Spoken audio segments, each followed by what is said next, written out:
Hey there, I'm Lee Ullman here with some big news from the National Young Farmers Coalition. We're partnering with Heritage Radio Network on a special season of The Farm Report. It's all about what's happening with the Farm Bill and how it impacts farmers and eaters. I am growing diversified vegetables on land that's been in our family for 150 years. And so with the pandemic, gentrification, property values going up, we had to sell the land and we lost it. Join us as we uncover the untold stories behind this massive piece of legislation that shapes how we grow our food, what we eat, and so much more. The problems we have had, those are things that come from earlier Farm Bill and USDA policy, right? Like Earl Butz, get big or get out. You know, it's my responsibility to know not only what I'm eating, but then like how that all came to be. And realize like, wow, like this piece of legislation, all this money, like it's technically something that I support as a taxpayer. While Congress debates the next Farm Bill, this is not just an invitation to listen. It's a call to action. Be part of the conversation. Subscribe to the Farm Report on Heritage Radio Network, wherever you listen to podcasts. This episode is brought to you by Castor & Pollux, maker of America's #1 organic pet food, Organics. Look for their newest line, Pristine, the only complete line of pet food made with responsibly sourced ingredients. Learn more at heritageradionetwork.org/pets. You're listening to Heritage Radio Network. We're a member-supported food radio network broadcasting over 35 weekly shows live from Bushwick, Brooklyn. Join our hosts as they lead you through the world of craft brewing, behind the scenes of the restaurant industry, inside the battle over school food, and beyond. Find us at heritageradionetwork.org.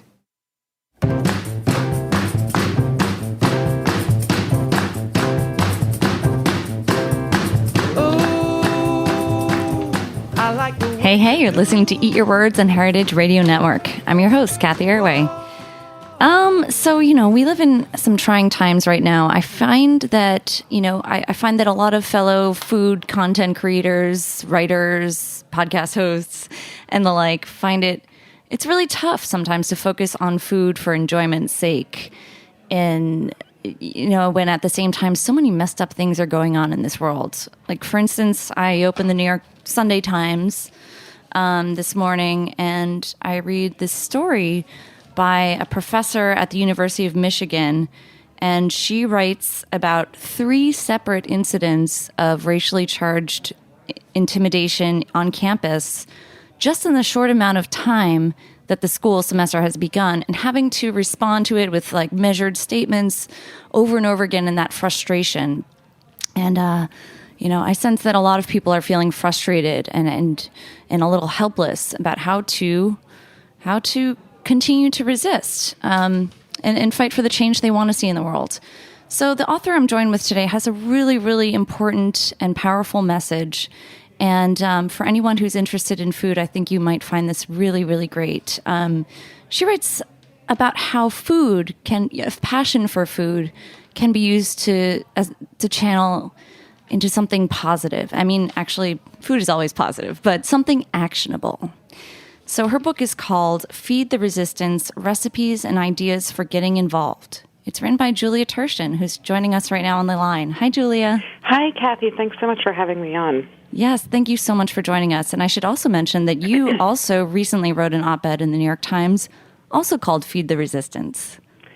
Yeah, I was very fortunate to get to sort of share that with that audience. So, yeah, I'm super excited to talk to you about all of the above. It's a wonderful, wonderful book. And I should mention that all proceeds of this book will be donated to the ACLU. So the book project in itself is a work of activism and fundraising. so it's really great to get a hold of this book.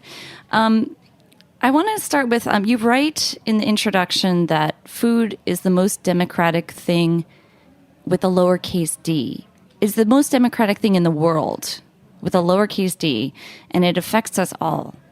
What exactly do you mean by that? Sure, yeah. In the introduction, I was sort of talking about all these different ways, that food can connect us, us being, citizens of the world, and all the different ways I've been able to connect to my own community and family and friends and, all that with food. So when I refer to it as the most democratic thing, I don't mean that as a partisan thing. I just mean, it's something that it's truly the one thing we all in the world have in common. We all need to eat. We all, hopefully get to eat, some of us more than others. And so it is this incredibly unifying thing. But within food, there's so many variables and there's so much nuance, and there's so much about food that can inform ourselves about ourselves and about each other. So it's it's something with so many particulars, but it's also so unbelievably universal, and I think there's a lot of power in that. Mm-hmm. And your book tells a powerful message about how anyone can stand up and be active in their communities. But you write that, this is nothing new. This has been going on in some forms for a very long time. Protesting, for instance, is as old as America itself. But I didn't realize that there was a history, so much of a history of food being involved in activism. You mentioned that there were women who sold homemade baked goods to offset transportation funds during the bus boycotts of Montgomery, Alabama during the 1950s. And what are some other ways that food has been used as a catalyst for change or part of protest movements? Sure, yeah. Food definitely has an enormous legacy in the history of resistance. Mm-hmm. And there's amazing examples during the civil rights group, including what you mentioned, which was Georgia Gilmore's Club from Nowhere, which was this group of women who cooked and baked. They sold, the food they created to, feed the activists, protesters. Yeah, tell us a little bit more about what that means by Club from Nowhere. What were they trying to do? Sure, yeah. I think it's a pretty incredible name, and actually in his latest book called The Pot Liquor Papers, John T. Edge wrote the sort of most extensive sort of history and recounting of Georgia Gilmore and the Club from Nowhere, which I highly recommend reading. Yeah. I believe it's the first chapter of the book. And, he explains really well about sort of the origins of the name, that it very much ties to the fact that Georgia Gilmore was a black woman working in the Jim Crow South, and she worked for a white family, and for her to be part of, the movement, she found a way to do it that didn't, mean sacrificing her job. Mm-hmm. So she sort of cooked and baked, sold these things, donated all the money to, things like tires and gasoline for the people who were driving, people who, weren't using the buses. And she did this all while maintaining her, her own sort of her life and her job. So, being an activist for her didn't mean being, on the front lines of the protest, like in the front row, that kind of thing. Mm-hmm. And, so she created this thing called the Club from Nowhere, which just sort of, I think, is such an amazing name because it sort of is like this thing that exists and you don't quite know where they are. Doesn't matter. And I think it sort of speaks to the sort of spectrum of activism and resistance, that there's something that, we can all do. And I think, to your original question about sort of the legacy of food and in resistance work, an act of resistance is an act. It's like this living thing, and there's activists and protesters, all that. Everyone needs to eat, and there's a role for everyone, including the people who who quite literally feed the resistance, who provide the food, literally, take care of people. The hospitality that comes with cooking for other people. Yeah. And I like that you write that, it's one of those things that is a tangible sense of accomplishment when you actually cook something physical. Sure. Mm-hmm. And it gives you that, just that feeling of having done something that you can take a picture of and or eat. But you also, there's a warning here. There's a great essay by Mickey Halpin, called practical activism. I can't speak today. Oh, that's okay. In your book, where she says, if you want to do something, don't try to do everything. Like, don't try to go to every march and to sign every petition and be everywhere at once, because what happens then? Because then you burn out.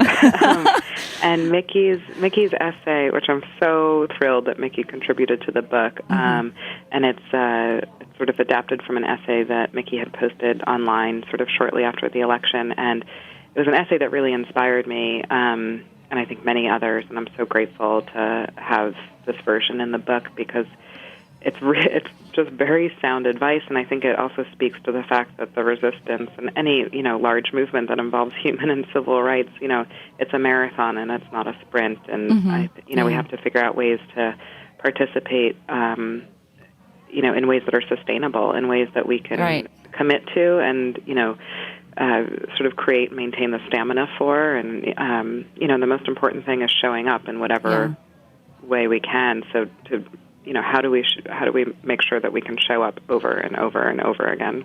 Yeah, take care of yourself. Look out for that. Yeah.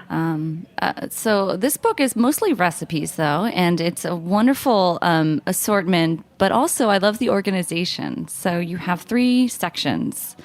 Do you want to go through what they are? Sure. Yeah. It's definitely Feed the Resistance it's a cookbook, and I describe it as, a cookbook that's a little bit more than a cookbook, because there are, essays like Mickey's that we just discussed. There's a lot of other just really powerful, amazing essays. There's a list of resources. But at the core of the book are this collection of recipes that are just really great. And they're, I wrote a few, but it's really mostly from these amazing contributors. And it's a big, wonderful, diverse group of contributors that's all different sort of backgrounds and perspectives and food and life.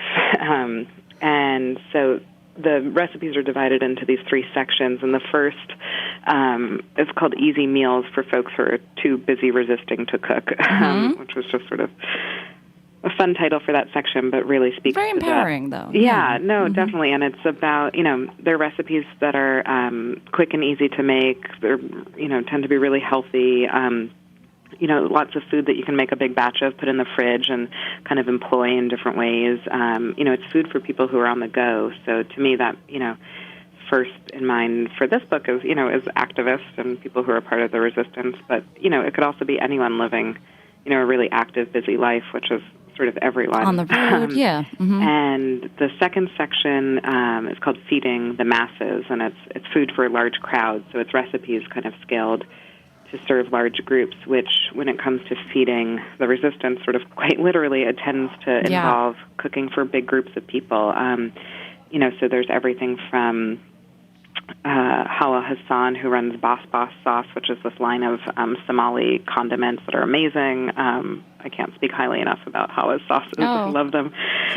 But she gave her recipe for Somali pasta sauce, which she grew up with, and Hala comes from, I believe she's one of 10 siblings, if I remember correctly. Wow, so she knows how to feed the masses. Yeah, she knows how to feed a group. So it's, everything from feeding a large family to the People's Kitchen Collective, which is this amazing group based in the Bay Area. They offered the recipe for the People's Grits, which is a recipe for vegan grits that are super creamy thanks to coconut milk. And that recipe is scaled for 100 people, and it's the grits that they make for a free breakfast program they do that's completely inspired by the Black Panther Party. So there's really practical recipes that are, delicious, but they also kind of tell the story about all the different kinds of groups and the legacy of groups and all that kind of stuff. And then the final section of recipes is baked goods, some sweets, and things that are portable. Like these oatmeal and apple squares that you can make a big pan of and have them for breakfast all week long. There's actually Cheryl Day, who's an incredible baker who runs Back in the Day Bakery in Savannah, Georgia, with her husband Griff, and they've also written incredible cookbooks that I swear by. Cheryl gave her recipe for chocolate espresso pie bars, which it's like this layer of almost like a shortbread pie crust with this like chocolate coffee feel like they're so good. Wow. And Cheryl's recipe was completely inspired by Georgia Gilmore and the Club from Nowhere. And there's also, what else was in that section? There's Jocelyn Delk Adams' spiced brown sugar pound cake, which is a family recipe, and she talks about what that, where that cake has appeared in her family. So those are the three sections. It's sort of like easy, quick meals, things that are easy to make for a big crowd, and then things you can sort of, wrap up your meal with or sort of take on the go. And the recipes are kind of, come from all these different worlds and influences, and it's a big range, but I would say the things they all have in common is they're all tend to be quite affordable. This recipe is, this cookbook is full of really practical recipes that don't cost a lot of money to prepare. They tend to all be pretty easy to prepare, and I think all the recipes really encourage kind of, sharing the food, whether it's with, whoever you live with or, whatever your sort of nearest community is. Mm-hmm. And do you think they're also good for food pantries, feeding soup kitchens? Yeah, absolutely. Yeah. Actually, in the final section of the baked goods and stuff is one of the recipes I put in the book was the bread pudding that I make all the time for this group called Angels Food, which is an organization that my wife and I volunteer at every week. And we prepare meals for, it's usually 60 to 70 people in our local community who are homebound for a variety of reasons, but mostly chronic illness, and it tends to be an elderly population. And we get a lot of bread donations, and we give out the bread, but we're often left with leftover bread that's kind of dried out. So I make this bread pudding all the time. And that sounds great. Yeah, so, stuff like that, being able to reuse ingredients that are maybe a little bit past their prime, but can be turned into something else.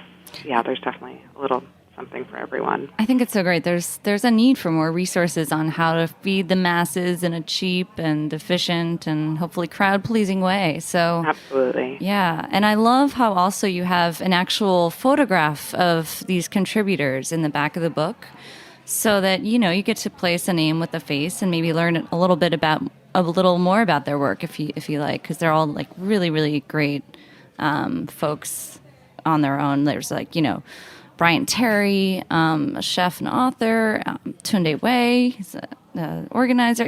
Lots of really interesting people who are involved with great projects. So. Yeah, and it was important to me that we were able to put a face to every name and kind of I rarely see that though. Yeah, and it was. I'm glad you pointed that out because that was an important thing to include and. I think a few things. One was that, this book, I reached out to lots of people I know, but I mostly was reaching out to people I wanted to know better, people whose work I had heard about and admired. And so I thought, best to, introduce these amazing contributors to as big of an audience as possible. So I think that's the place where you can kind of meet them. And I think also in putting together the book, when it came to reaching out to contributors, I was thinking so much about representation and just the power of visibility. And it's, it's a really diverse group of contributors. And it was important to me because, frankly, as a white woman who works in food, I often see myself reflected in the, in food media. And I know that's not an experience every reader has. So it was very important to me that anyone reading the book could, see someone perhaps who look like them reflected in it. Well, we want to talk more about your work and what everyone can do to start getting involved after a quick little commercial break, and we'll be right back. This episode is brought to you by Castor & Pollux, maker of America's #1 organic pet food, Organics. You put a lot of care and thought into what you eat. After all, you're a food radio listener. That thoughtfulness goes hand in paw with how you feed your pets. Purposeful pet food doesn't happen by accident. Castor & Pollux scours the earth to carefully select the best organic and responsibly sourced ingredients. New Pristine from Castor & Pollux is the only complete line of pet food made with ingredients that are responsibly raised, caught, or grown. Feed your dog or cat the new standard, like grass-fed beef, wild-caught fish, and vegetables grown without synthetic fertilizers or chemical pesticides. Pristine from Castor and Pollux. Purposeful pet food. Learn more at heritageradionetwork.org/pets.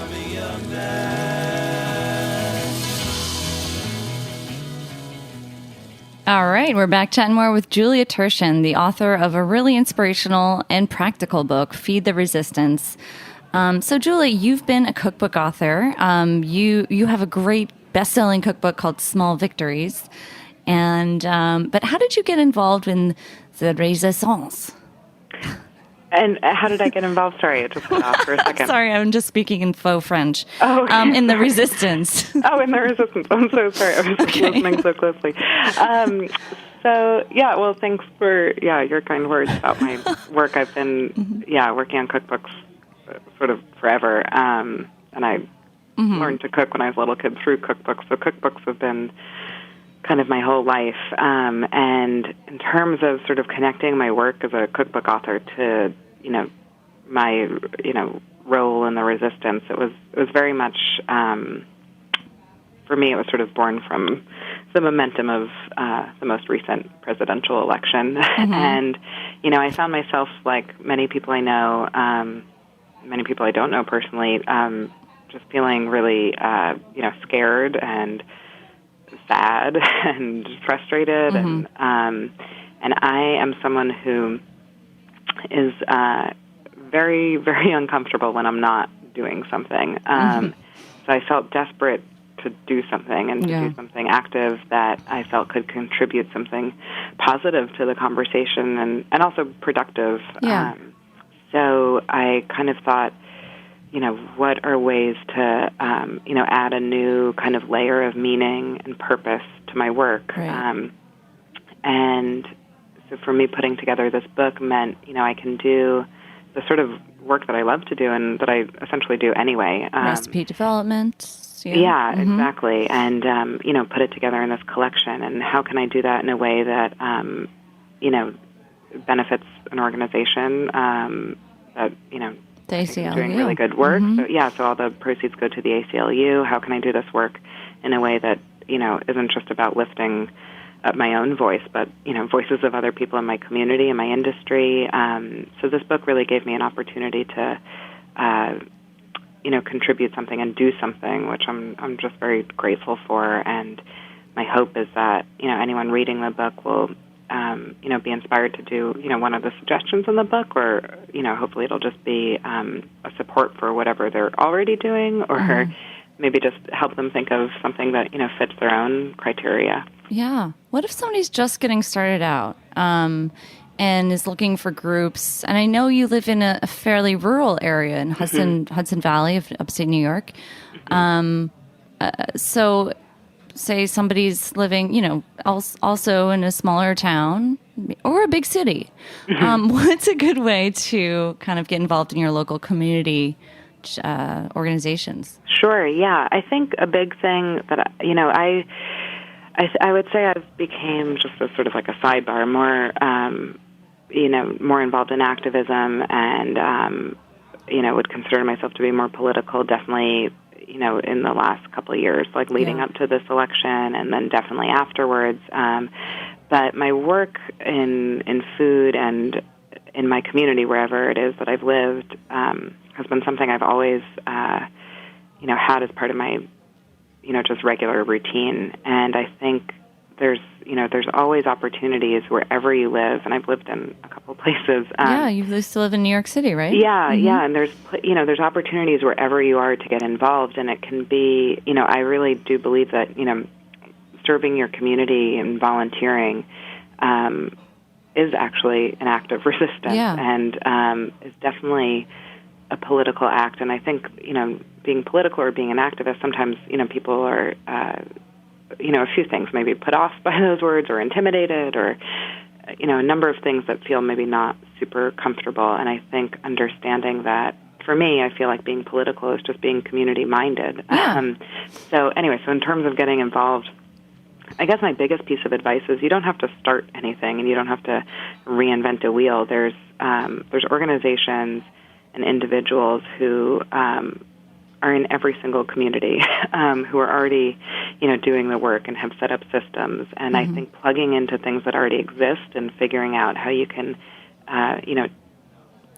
cross something off of someone's list. Oh, cool. Yeah. You don't have to write your own. Like, you can really be part of something. So click that volunteer opportunity, tab or something and check it out. And I honestly, I've spoken to a lot of people about this, and I wrote a little piece recently for my wife Grace's site, Design Sponge, about volunteering and, ways we volunteer. And what I'm about to say sounds so kind of almost silly, but I think the best thing to do is Google wherever you live and the word volunteer. Oh, nice. Start there. And there's so many things that come up, and I think even if the first thing that comes up isn't a good fit, that might lead you to something that is a better fit. And the same goes for grassroots organizations. They're everywhere, and, they could all use a hand. And I think showing up to things that are already in place is definitely the best use of everyone's time. Yeah, and I know that you've always sort of contributed at hunger organizations, things like local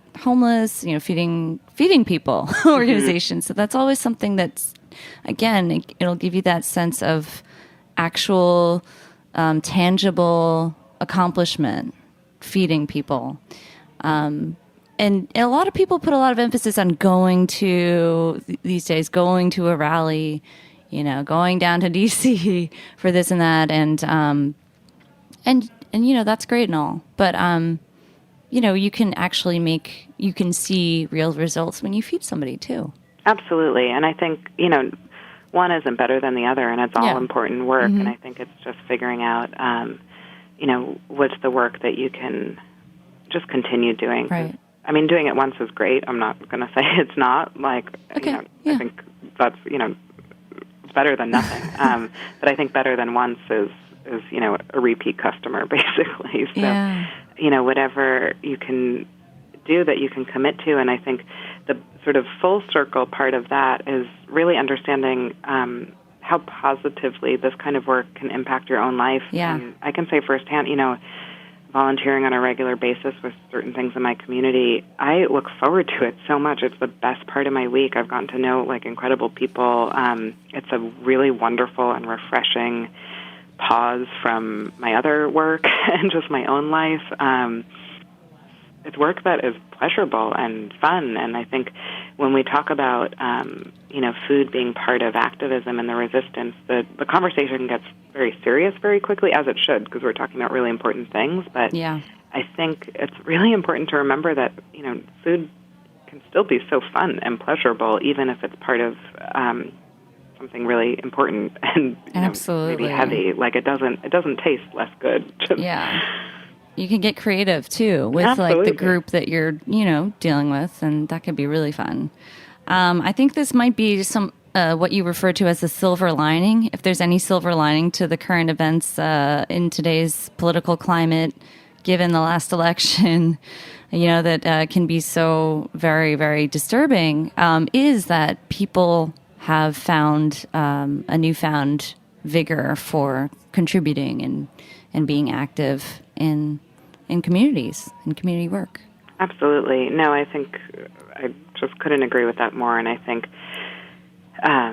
even though just as a generalization, a lot in the world feels a little, I don't know, scary is an understatement at the moment. I do think one very wonderful thing is how, increasingly connected we all are, and we are, we're in this together. And, I've never been more informed on a national or local level about what's going on, and that's a good thing. It is a good thing. And I think we're all finding ways where we can participate to better whatever community we live in, and that is, that's always going to be a good thing. Yeah, I'm going to hang on to that. Thanks, Julia. Oh, that's a good thing. All right. Well, that's about all the time we have for today. But thank you so much for joining us, Julia, and for writing this book. Oh, thank you so much. I really appreciate you having me on and getting to talk about it with you. Yeah. Thanks again. So check out Feed the Resistance. Help, don't make a donation to the ACLU by checking out this book. And thanks, everyone at Heritage. We'll see you next week on Eat Your Words.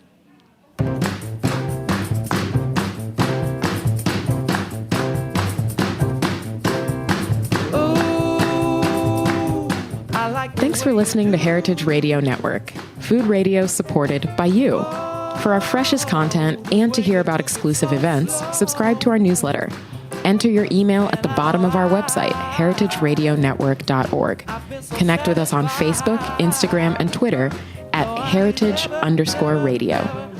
Heritage Radio Network is a nonprofit organization driving conversations to make the world a better, fairer, more delicious place. And we couldn't do it without support from listeners like you. Want to be a part of the food world's most innovative community? Rate the shows you like, tell your friends, and please join our community by becoming a member. Just click on the beating heart at the top right of our homepage. Thanks for listening. Never had no loving like this before.